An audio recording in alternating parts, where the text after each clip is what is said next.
മണിപ്പൂർ വിഷയത്തിൽ മൗനം വെടിഞ്ഞ പ്രധാനമന്ത്രി നരേന്ദ്രമോദി സംസ്ഥാനം സാധാരണ നിലയിലേക്ക് മടങ്ങിയെന്നും പ്രതിപക്ഷം ഇരതിയിൽ എണ്ണയൊഴിക്കുകയാണെന്നും പ്രധാനമന്ത്രി കുറ്റപ്പെടുത്തി. കോൺഗ്രസ് മണിപ്പൂരിനെ രാഷ്ട്രീയ നേട്ടത്തിന് ഉപയോഗിച്ചുവെന്നും രാജ്യസഭയിൽ നയപ്രഖ്യാപനത്തിന്മേലുള്ള നന്ദിപ്രമേയ ചർച്ചയിൽ നരേന്ദ്രമോദി കുറ്റപ്പെടുത്തി.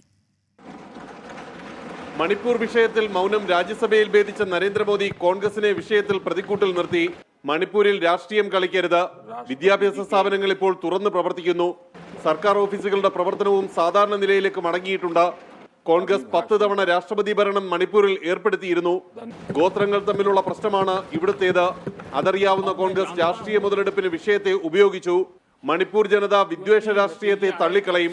11,000 से ज्यादा FIR की गई है, 500 से ज्यादा लोग अरेस्ट हुए हैं. आज मणिपुर के अधिकांश हिस्सों में स्कूल चल रहे हैं, कॉलेज चल रहे हैं, दफ्तर और दूसरे संस्थान खुले रहे हैं. NDAയുടെ വൻ വിജയത്തെ ബ്ലാക്ക് ഔട്ട് ചെയ്യാൻ ശ്രമം നടക്കുന്നു.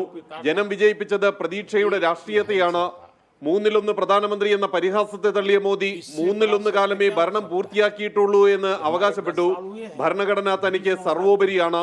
बाबा साहब आम्बेडकर ने जो संविधान दिया है उसने हम जैसे लोगों को अवसर दिया.